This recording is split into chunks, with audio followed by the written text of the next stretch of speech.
Hello everyone, welcome to CripChat, your weekly podcast on everything disability. With us tonight is Amy, and we're very happy to welcome back Craig Wallace. Thank you, Jonathan, for having us on the show. And yeah, welcome to the show, Craig Wallace. G'day, pleased to be here. Always great to join you guys. Thank you. So, Jonathan, what are we going to be talking about today? Today we're going to be talking about housing. Housing, interesting. Accessible housing. Yeah, so housing, I heard that Craig Wallace is a man of knowledge when it comes to housing. So tell us, Craig, what's the update on housing? It's been a big week for housing all around Australia. There's been bits of really bad news, but also some good news. So on Thursday, we had the Anglicare produce an annual report, which they do of the affordability of rental housing to people around Australia. And what that showed was there is barely any housing in Australia that is affordable to people on any kind of income support, be it job seeker or youth allowance or the disability support pension. I think for many of your listeners, what this sort of means is that for people with disabilities, we often lack the ability to afford housing, but also we lack housing that really works for us in terms of being accessible, particularly on the rental market. There just isn't any supply of accessible housing that has ramps, has accessible toilets, has level design, or can even be adapted for people as they're aging. The construction ministers from around Australia met earlier today, and actually had a discussion through National Cabinet about whether to include mandatory requirements for accessible housing in what's called the National Construction Code.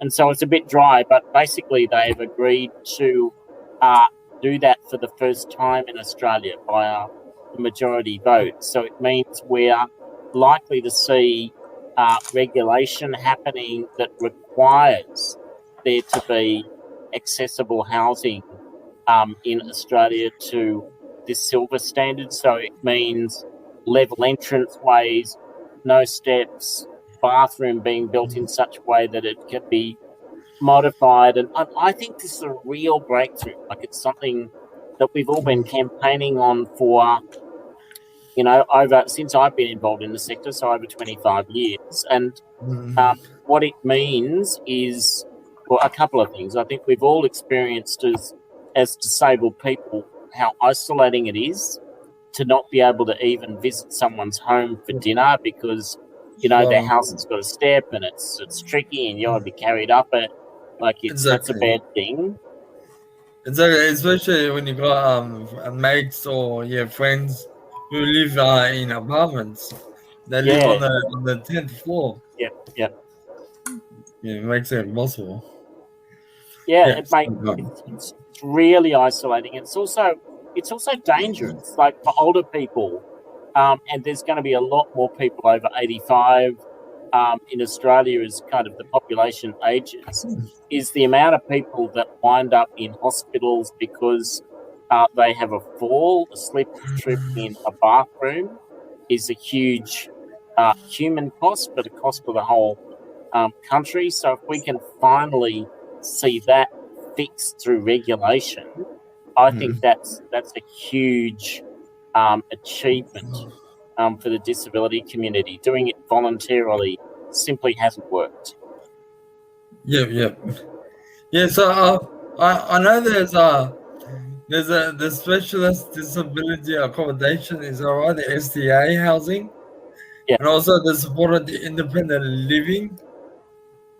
Correct me if I'm wrong. There's SEAL housing. So what exactly is the difference between the two? Yeah, you got me there. But I mean, what I can say generally is the NDIS wasn't designed to directly cover the costs of construction of housing. So it's kind of like Okay. this principle that it only provides like the disability supports for people.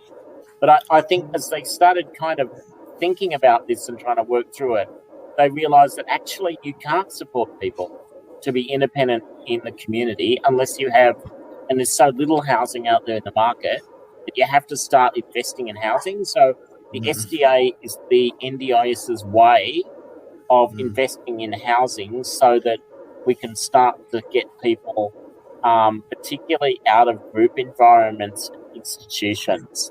And those are bad places. Like the idea that you should have to live somewhere simply to receive disability support, I think is awful. Like we know from the Royal Commission on Disability Abuse that these are places where there is rape, sexual assault, and violence, and that's because nobody else would choose to live with people that they don't know or choose to be with simply because they have a disability. We don't ask that of any other group in the community, with the exception of students sometimes, but you only do it for a while, or people in nursing homes that have to do it. We've all seen what happens in the aged care Royal Commission. So housing's really underpinning. It's like transport or infrastructure. It's one of those things where if it's not right in your life, you don't have a good home, you can't hope to have the rest of the supports almost don't matter. So SDA and SIL is part of that. There's some quite interesting SDA projects cropping up where I live in Canberra. Some of them linked with assistive technology are seeing, people get into high quality housing that doesn't look like an institution for the first time in our lives. I think we need to keep a real eye on housing in the NDIS and that we don't get new types of institutions coming through. Yeah. But sorry, yeah, Jonathan. And I would just like to make the point that the NDIS only covers about 10% of people with disabilities with permanent and significant disability. So more generally about disability policy, I don't like the approach from government saying the NDIS is here, it will fix it all. We need housing to be recognized as a human right. It is not a luxury item. Yeah. But like you only said 10%. Is that it? Yes. Wow, that is a low number. Wow, 10%. If you haven't heard about Anchor, it's the easy way to make a podcast. Let me explain. It's free. There's creation tools to let you record and edit your podcast right from your phone or computer. Yeah, Yeah, I it's think a they need real. to improve on their service. So Yeah, like I mean, just I totally agree with Jonathan. Like, I think that the reality is that too many people with disabilities are actually homeless. Like, if you think about it, if you are not in housing that is suitable for you, if you can't fully make use of the bathroom or the kitchen, you are a, like a homeless person, like in the sense yeah, that you don't have housing that actually works for you and is fit for you, and that people can become homeless in their housing because the house remains the same, but your disability can change, can get worse. And I yeah, know of people here in the ACT, we've had a story on the front cover of our Canberra City News, which is one of our sort of local sort of newspapers here, of a person in a scooter who couldn't get out of their own front door because the dimensions of the front door were narrower than the yeah, scooter that they'd been bought, or they couldn't actually heat up a cup of soup on the stove, or couldn't fully wow. use the bathroom without care and support. So it's incredibly limiting that we don't have this right.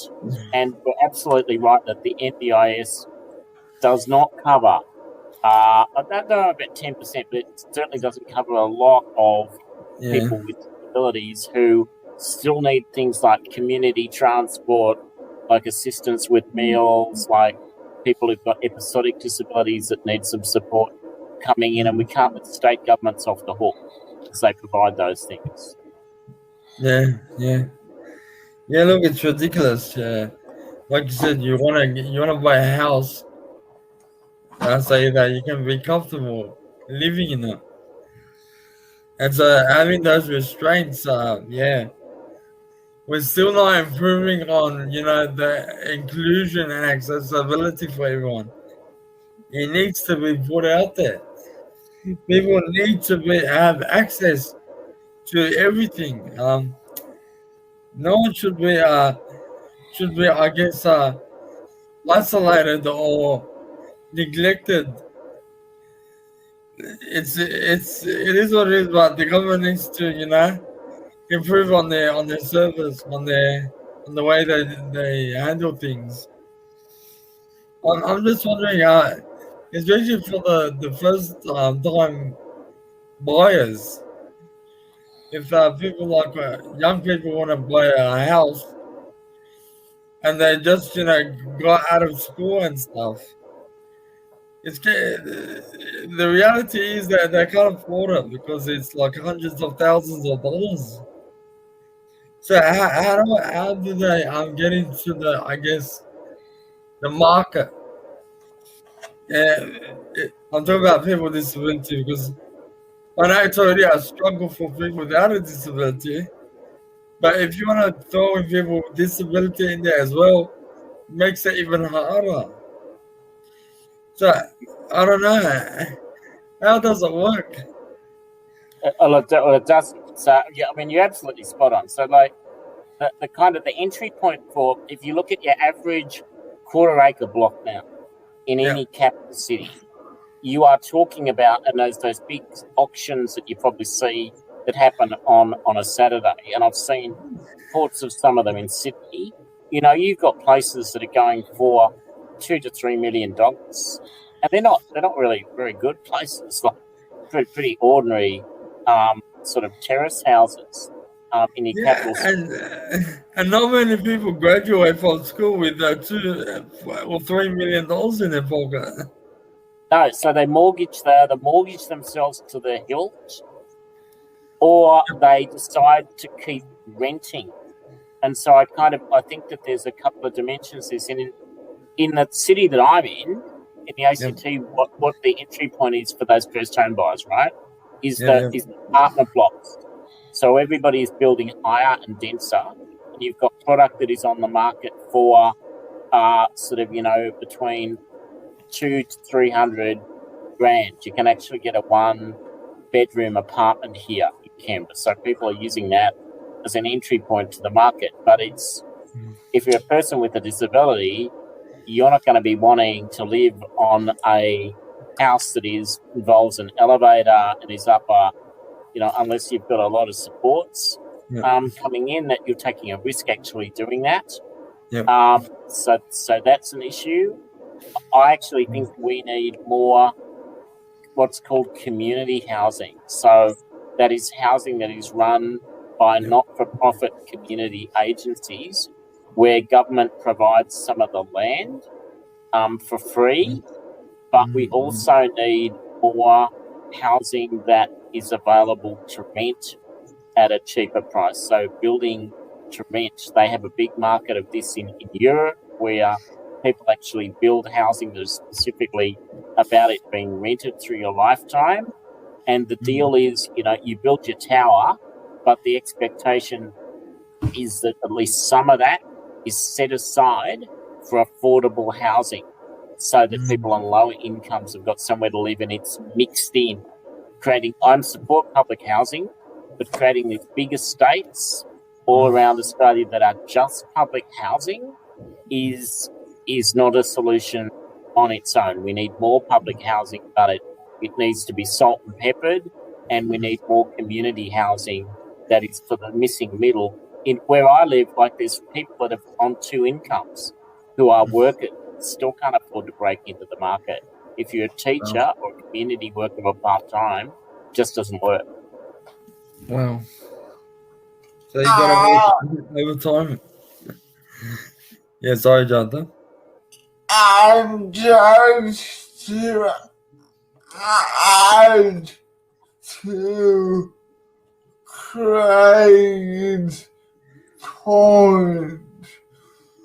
Yes, I hope the code is changed, but from where I see it, we need to initially incentivize community housing providers to bring their existing stock up to the code, because I'm a bit concerned that even if the code is introduced, if there's no incentive, market forces will dictate them maintaining the status quo. Yeah. Yeah, I'd agree that, if you want me to talk to that, that's a risk. I think that there's probably two elements to that with what they've adopted in terms of the guidelines, or the standards for housing now. A lot of it is features that you build into the design that make it easier to change it later on. if somebody needs it to be fully accessible. So it might be ensuring that you don't build a supporting wall between the bathroom and between the shower and the toilet. So if you remove the wall, the house falls down. Like, it's doing stuff that makes it easier to adapt later on without having to spend a lot of money. The evidence is that it's about 22 times more expensive to renovate something later on to make it accessible than it is to build the features up front. But I think there's a kind of issue about the fact that we haven't had regulation in this space. We've only had like voluntary guidelines, has meant that nobody knows what to do. So we're in this kind of shadowlands between where people kind of are saying, well, there's probably going to be regulations down the track, but nobody knows what they're going to be and what they are. So we'll just keep doing the same stuff that we're already doing, and we won't adopt it at all. It's always mystified me why in a country where we've got a $22 billion or so NDIS, where we've got rapid numbers of people who are aging and who clearly need housing that works for them, and these are people who've got money, they're baby boomers, why isn't the market just doing this itself? Like, it's mystifying, and I think that's because we actually haven't said what it is people need to do. So I hope there's some of that, and I hope it starts to get into the market, and then it becomes cheaper for community housing providers to buy some of that stock as it's sold on. But it's not without a cost. It's probably not totally without some risk. I think that the community housing providers that I've seen are pretty good at designing for accessibility, but I'd be interested to hear if that's not your experience. Well, I've only had one experience of being offered a house for me. When I initially saw the place, me and my family had an OT assessment, and we point by point made a report saying the house needed to be modified in this and this way. But when we went into sign the agreement and said we wanted to modify the house, that certain provider, which I will mention their name, withdrew the agreement. So I think there needs to be generally a change in thinking for some of these housing providers to take the person-centered concept from the NDIS put it into community housing.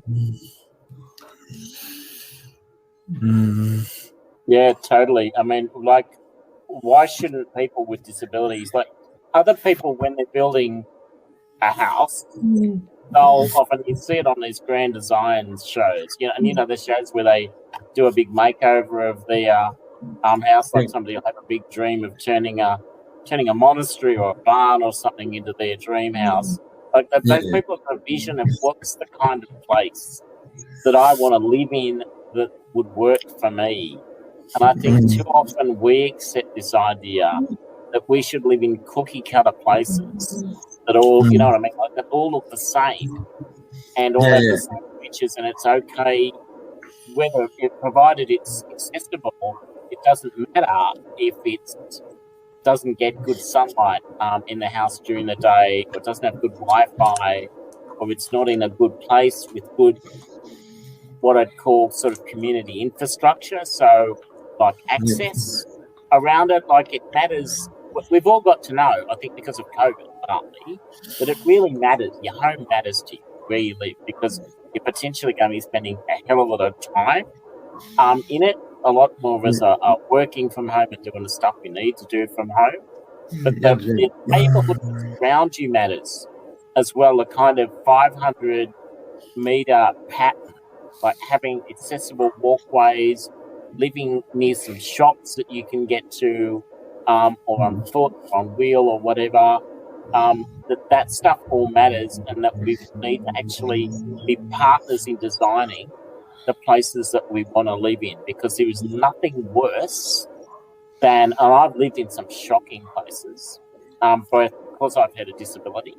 I've lived in group homes, I've been in institutions, been in just crappy student housing in my life. I mean, we've all been in bad places, but there is nothing worse than going back to a place at the end of the day and not feeling comfortable there. So you're totally spot on. Like, we need to own this, and that includes community housing. Yeah, I agree. So, Craig, let's just say the best case scenario, the code is introduced. What do you think are the next stages? Do we need the government to look beyond the NDIS and actually find more stock? And where do you see that coming from, state or federal?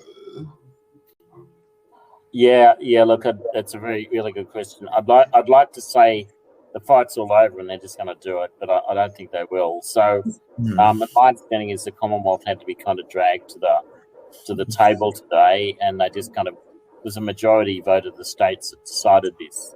So I think, and I need to qualify this by saying I've only just heard the announcement in the last 2 hours, so I'm still getting across the detail of it, and we don't know all of the detail, but my understanding is they've left it to the individual states and territories to decide how they do this regulation to the silver standard of livable housing. So there's going to need to be an advocacy, a bit of advocacy work done in each state and territory to ensure that the local building regulations include requirements for livable design. There is no reason why states couldn't decide to actually do a bit more than the national agreement. Like we go to gold standard in some of the construction that we're doing. So I think that there is going to need to be a continued fight on our hands in this. But what has changed is they can no longer use the lack of regulation as an excuse not to do it. Like what used to happen is you'd go to state governments and say you should put something like regulation for housing and for building is a state government matter under the Constitution, and some local governments have got controls as well. And what used to happen is you'd go to your state and local government and say you should do this, and they'd go, well, we're waiting to see what the National Construction Code looks like. Well, they've no longer got that excuse. So I think now, at a minimum, we should be demanding that all public housing that is built anywhere in Australia needs to meet high levels of accessibility. I think that there should be retrofitting programs of all the public housing. It should be a minimum expectation for, this is my personal view, not view of the organisation I work for, but there should be, really high expectations of community housing providers in this space, and governments should be saying, as they release land for development and build new suburbs, so what we call, greenfield sites, which is basically where governments say, we'll release a parcel of land. I don't know what land we're still releasing in New South Wales, but it might be somewhere outside of Campbelltown or whatever. As we release that land, we will have a requirement that people will build housing, and that some of that should be affordable housing, and all of it should be meeting these requirements for accessibility. And when that happens, we will start to see a paradigm shift where there is so much accessible housing out there that the developers just go, well, this is a norm now. This is like building, making sure the sewage is connected, or we have energy sustainability ratings built in. Like, this needs to become business as usual practice. Like, you wouldn't build a house now in public, but you'd get sued for it and in trouble. On a swamp where there were water drainage issues, accessibility needs to become a thing we just do.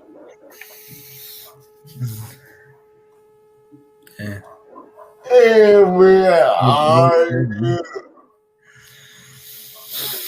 Yeah, no, it's very informative indeed. Thank you, Craig.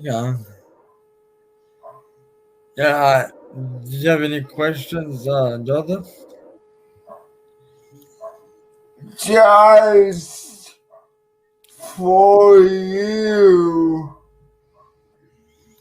have you ever thought about moving out, and what are the barriers for you? Well, yeah, look, I would like to move out sometime in the future, in case I do want to, start my own family and stuff. I think it's important that,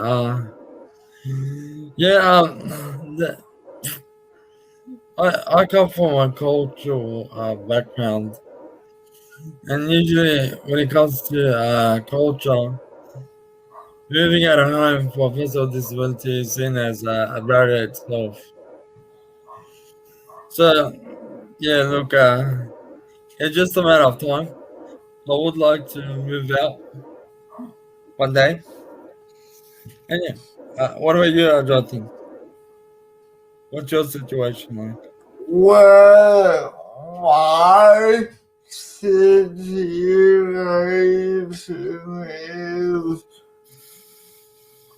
a bit more complex because I have both physical and psychosocial disability. Yep.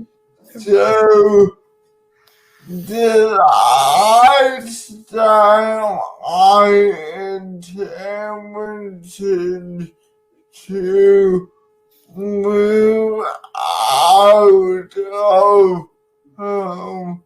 I guess my observation was it happened so quickly and so suddenly that it created so much stress that it drove me to an episode. So, and this is not a criticism of the housing provider, but I think as a society we need to think. Yes, it's good that people are being offered housing, but how do we take a holistic approach which respects the human and disability needs?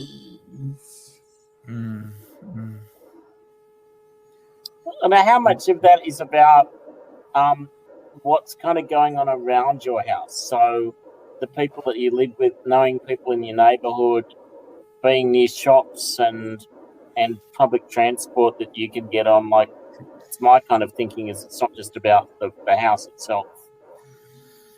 Yeah, exactly. It's all about the location, what's convenient, where's well, everything around you is accessible. There's many factors that come into play. Yeah, but Yeah. So I should tell you about where I live. So I live in a sort of mixed use. I rent my place, and I live in sort of mixed use development. So it's a set of shops. I won't name them, but and it started off really good because I had like a general store. I could literally wheel over to and do all my business. Believe it or not, they actually a wheelchair repair place opened up in the set of shops that I'm near and within about a year after I moved in. So a wheelchair would break and I'd kind of push it out the front door and ring them up and say, here you go and fix it. And nice. so that all seemed like I thought I'd run the lottery. And like a good stop. And the places all started going broke.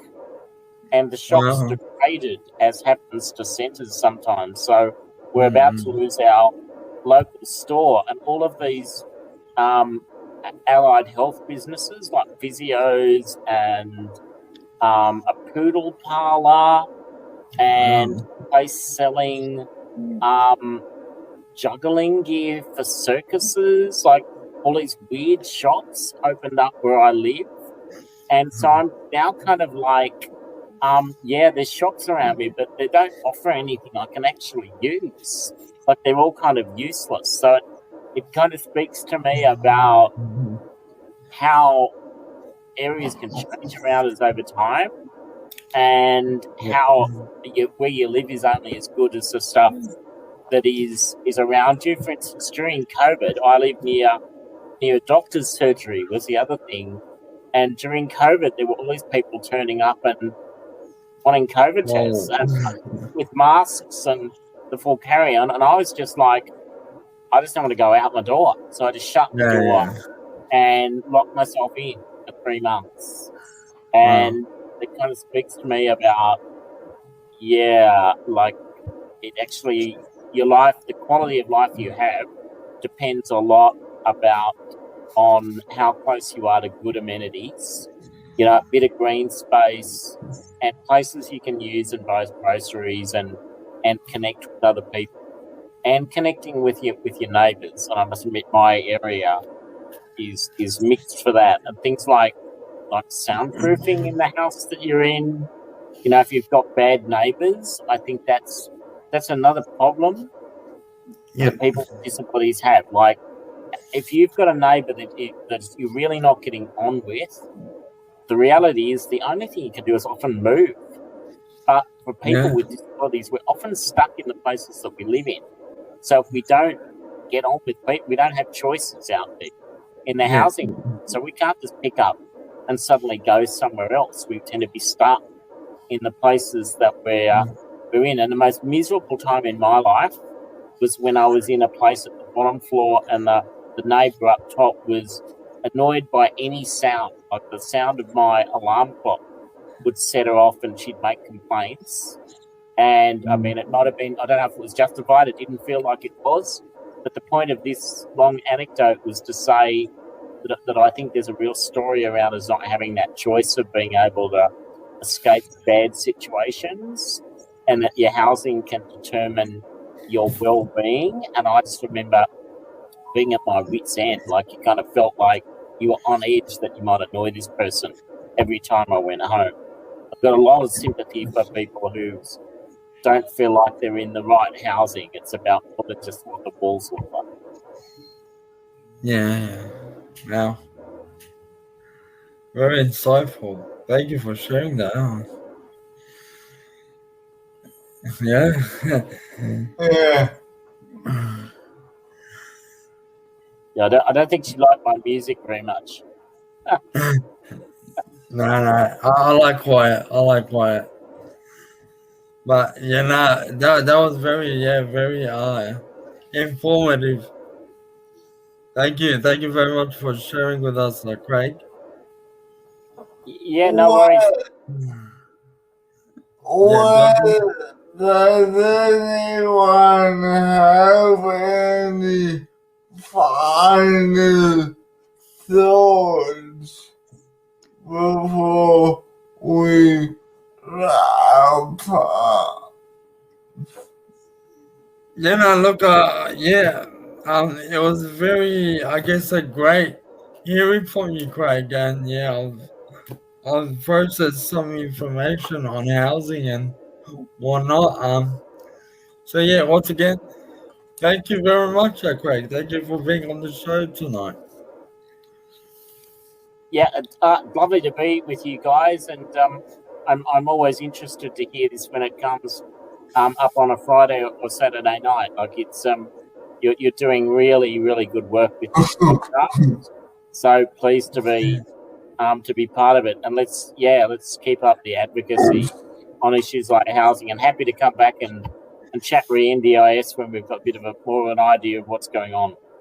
Sounds good. Thank you very much. Okay, cheers. Thank you. Jonathan, you want to wrap it up?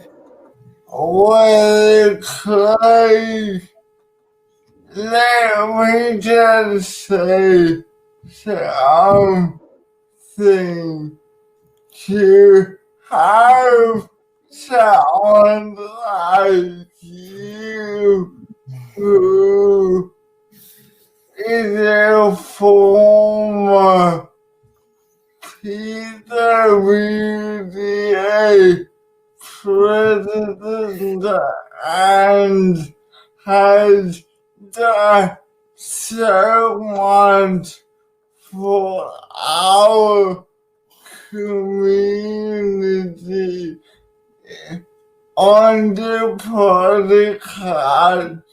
Just shows me if it wasn't impact this podcast has. So thank you.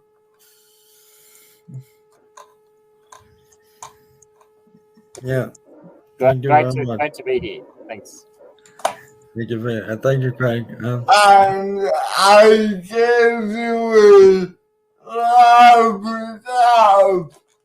So you will be watching CripChat. Please like, share, subscribe, and join us next week for more clip chat. Bye bye. Yeah, thank you guys. We'll Bye. see you next time. Yeah.